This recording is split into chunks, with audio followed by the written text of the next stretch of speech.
Amados irmãos e irmãs, paz e bem, hoje sábado, dia 4 de dezembro. O evangelho para hoje é São Mateus, capítulo 9, versículos 35 ao capítulo 10, versículos 1 e versículos de 6 a 8. Naquele tempo Jesus percorria todas as cidades e povoados, ensinando em suas sinagogas, pregando o evangelho do reino e curando todo tipo de doença e enfermidade.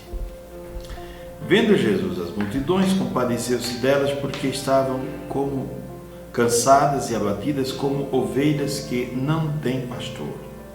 Então disse a seus discípulos: a messe é grande, mas os trabalhadores são poucos. Pedi, pois, ao dono da messe que envie trabalhadores para a sua colheita. E chamando os seus 12 discípulos, deu-lhes poder para expulsar os espíritos maus e para curarem todo tipo de doença e enfermidade. Enviou-os com as seguintes recomendações: ide antes as ovelhas perdidas da casa de Israel. Em vosso caminho anunciai: o reino dos céus está próximo. Curai os doentes, ressuscitai os mortos, purificai os leprosos, expulsai os demônios. De graça recebestes, de graça deveis dar. Palavra da salvação, glória a vós, Senhor. Partimos do texto de hoje dessa contemplação de Jesus que percorria as cidades, povoados, ensinando nas sinagogas, ensinando em praça pública, pregando o Evangelho, a boa nova, ensinando boa nova, boas notícias, e curando toda doença e enfermidade. Que é claro que doença pode ser que não seja a mesma coisa de enfermidade, porque em algumas línguas há um sentido diverso. Doença, por exemplo, no italiano é malatia. Malatia é fruto dos maus hábitos, quer dizer, alguma coisa adquirida por conta dos maus hábitos. A pessoa fumou a vida inteira, contraiu uma malatia, está malato. Outro adoeceu do fígado, está malato, foi um mau hábito, E existe também, e pode ser uma doença comum, mas existe também a enfermidade, que é uma coisa muito mais ampla.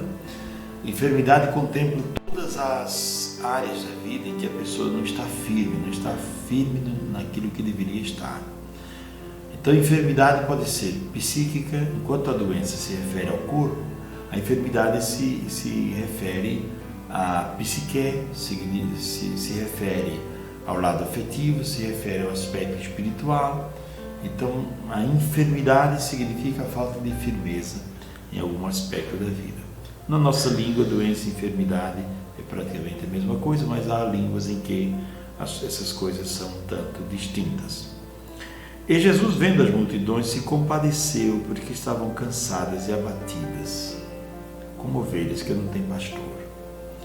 O nosso olhar diante do próximo pode ser um olhar de muitos modos. Podemos olhar o outro como um adversário, como Caim olhou Abel e quis matar o irmão, como os irmãos de José olharam José e disseram: o pai gosta mais dele, vamos matá-lo, vamos dar um sumiço nele. Podemos olhar o outro sempre como um adversário, como alguém que quer nos destruir e que nós temos que destruí-lo por primeiro. Podemos olhar o outro como um competidor. Podemos ver e olhar o outro, contemplar o outro como se fosse também um instrumento de trabalho, uma fonte de renda. Eu posso usar o outro como fonte de renda para o meu crescimento. E aí entram as pessoas que exploram as outras no campo do trabalho. Então nós podemos olhar o outro de várias maneiras. Jesus, porém, observa aquela multidão com compaixão, como ovelhas que não têm pastor. Existem dois tipos de ovelhas que não têm pastor. Primeiro, aquelas que não encontraram o bom pastor, ou encontraram um pastor que não era bom e desistiram de caminhar no rebanho. Há muitas pessoas vivendo a sua fé sem igreja, vivendo em casa, porque se decepcionaram com algum pastor, Pastor que eu digo, padre, ou pastor mesmo de outra igreja, etc. Né? Então, e aí essas pessoas têm tentado viver a sua fé fora do ambiente eclesial, fora do ambiente religioso, fora do templo, tentando viver sem um pastor. Mas eu digo sempre, se você se decepcionou com o padre da sua paróquia, o ideal é que você, com muita sinceridade, o procurasse para conversar. Mas se isso não é possível, se não há abertura para tanto, vá em outra paróquia, mas não passe a denegrir, ou não passe a falar mal. Deixa para lá, vai viver a tua vida. Porque aquele pastor vai passar e a igreja continua. Então, vai frequentar outra paróquia, vai receber o corpo de Cristo, vai participar de uma comunidade. Né? Se ali você não se sente bem acolhida, se você não se sente bem amada naquele rebanho, o importante é que você tenha uma comunidade de referência. Não é? Depois, é interessante que há outros que são sem pastores porque não aceitam o pastoreio de Deus, como Adão. Deus disse, não poderás comer dessa fruta. Adão não aceitou o pastoreio de Deus, não aceitou a orientação. Porque todo mundo quer ser pastor e ninguém quer ser ovelha, a verdade é essa. Todo mundo quer mandar, ninguém quer escutar. Todo mundo quer orientar e ninguém quer abrir os ouvidos para escutar. Porque a escuta requer uma coisa chamada humildade. E humildade é algo muito difícil.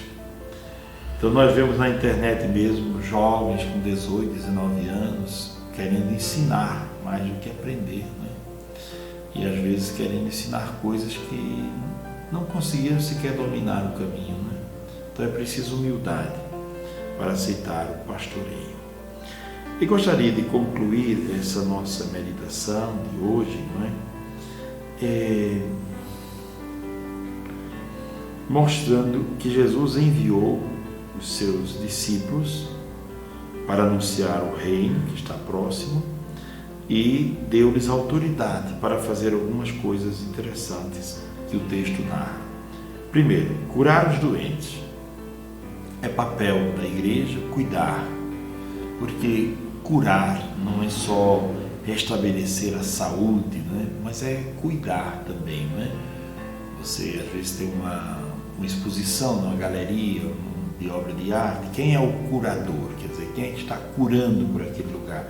Quem é que está prendendo cura? Quem é que está cuidando? Então, cuidar dos doentes, é a missão da igreja, cuidar dos doentes.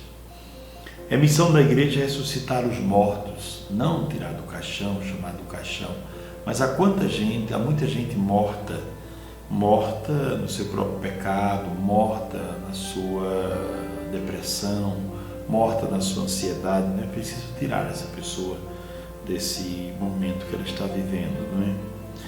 Depois, purificar os leprosos. O leproso era uma figura excluída da sociedade. A igreja deve ser casa de acolhimento e de purificação, de vida nova. Expulsar os demônios. Evagrio Pontico dizia, todos os dias devemos expulsar ao menos um demônio na nossa vida. Não deixemos que o mal se acumule, não deixemos que o mal crie ninhos dentro do nosso coração.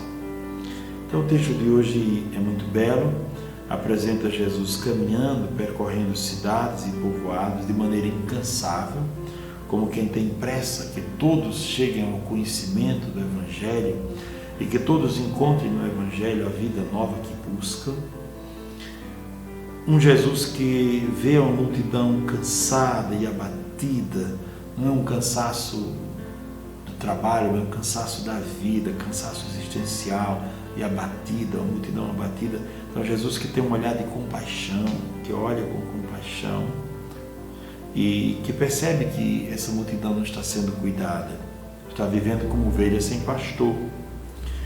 E depois um Jesus que pede que rezem para que o dono da messe envie trabalhadores para a sua messe e envia os seus discípulos dando-lhes poder para anunciar o Evangelho e para, eu diria assim, para marcar o anúncio do Evangelho com estes sinais, curando doentes, ressuscitando mortos, purificando leprosos, expulsando demônios.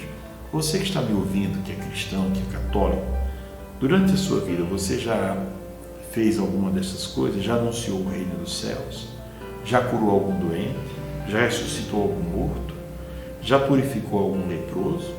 Já expulsou algum demônio? Precisamos pensar sobre isso. Nossa missão no mundo como cristãos é ser luz, sal e fermento. Abençoe-vos o Deus que é todo-poderoso, Pai, o Filho e o Espírito Santo. Amém. Tenham todos um ótimo dia. Deus vos abençoe sempre.